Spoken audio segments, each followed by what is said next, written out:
Madalas ko pong naririnig ngayon dun sa mga preachers dito po sa YouTube at saka sa mga ibang platforms dito nga po sa social media na ganito. Malapit na mag-rapture, seryosohin ninyo ang relasyon nyo kay Jesus. Uulitin ko po, malapit na ang rapture. Sabi po nila, kanya inyong seryosohin ang inyong nga naman pong relasyon kay Jesus. Seryosohin? What do you mean by that? Ibig sabihin, if you are not serious, then you will be left behind, as if there's a chance of you being left behind because you are not serious with your relationship with the Lord. Kalokohan po yun. Malaking kalokohan po yan. Naligtas tayo dahil sa biyaya. Efeso 2:8-10. Sabi niya, nangaligtas kayong sukat dahil lamang sa biyaya at ito'y hindi dahil sa inyong mga gawa. Kaya, ang sabi, ito mabigat na pambato rito eh. Kaya walang dapat ipagmalaki ang sinuman. Period. Ngayon, pag sabi mo, ay nagseryoso ako. Kaya pupunta ako sa rapture kasi serious ako sa relasyon ko sa Panginoon. Eh di yung pagiging seryoso mo ang dahilan, bakit ka mararapture? That's a big lie from the pit of hell, my friend. Alisin mo ang ganyang mentalidad. Mararapture tayo dahil lang sa ginawa ni Jesus na pinanampalatayanan natin nang manampalataya tayo sa kanyang finished work on the cross. Period. There is no left, there's no right, di ba? There is no abante dito sa harapan at walang paatras. Wala na po kung saan-saan kayo pumupunta.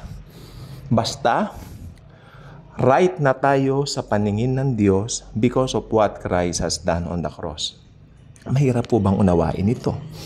Well, I think madali lang po talaga kung talagang o-open mo ang mind mo at higit sa lahat ang puso mo. Pero kung talagang may kaakibat yan na religion or mga kinamulatan nung unang kapanahunan na simula nung ikaw ipanganak, nasa religion ka na yan o nandiyan ka sa samahan na yan, mahirap pong mabakbak yan sa inyong isipan dahil aawahin mo ang sino mang magbibigay sa iyo ng katotohanan ngayon dahil parang piling mo nilalabanan niya or kinukontra niya, yan ngang iyo nga namang pananampalatayang mali na yan.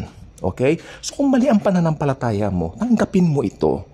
Panampalatayanan mo na tama ang pre-trib rapture. Panampalatayanan mo na si Jesus lang, sapat na para ikaw ay ma-rapture. Walang, ano yun? Basahan nga lang sa mata ng Ama, sa mata ng Diyos Ama, ang lahat ng ating mabubuting gawa. Hindi ba? Basahan. Ngayon sasabihin mo, kailangan magseryoso ako. Basahan nga lang yan Basahan? Alam mo ba yung basahan? O pag kumain kayo tanghalian, babasahanin, di ba? O kung kumain ganyan sa Chowking and all that sa Jollibee, di ba?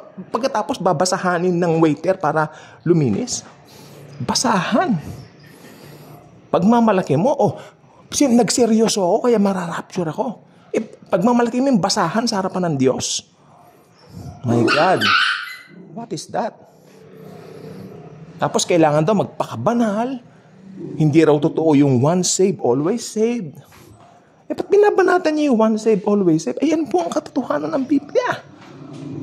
Ngayon, sabi niya, hindi tayo makakasama sa rapture kasi sabi niya, hindi naman totoo yung one save, always save. Kailangan magpakabanal tayo. Kailangan yung sanctity natin. Ganun siya. Gusto ko sabihin nga, talagang hindi ka makakasama sa rapture kasi nananangan ka sa sarili mong gawa. Di ba? Para ma-rapture ka. Talagang maiiwanan nga sila, mga kaibigan ko, mga kababayan, mga kapatid. Because, hindi nila pinapanampalatayanan yung ginawa ng Panginoon sa krus. Sapat na. Sapat na po yun. Wala ka nang dapat sukat pang idagdag dito. Okay, yun lang pong gusto ko sabihin. Magulit mga kaso, makukulit. Okay? So, ito po naman damdaming pag-ibig lang po para sa inyo. Kasi naaawa po ako kung may ganyan kayong maling views. Kaya nga po tayo may mga ganitong gawain dito sa YouTube Di po ba? Niloob ng Panginoon na magkaroon tayo ng ganitong kahit papano munting channel para maiparting ang katotohanan niya na siya lang sapat na para tayo'y sukat nga naman pong maligtas. Tapos, pagmamalaki mo yung basahan mo na mabubuting gawa mo, ay, wala yan. Wala yan, sabihin ko. Thank you. Jesus truly loves us all.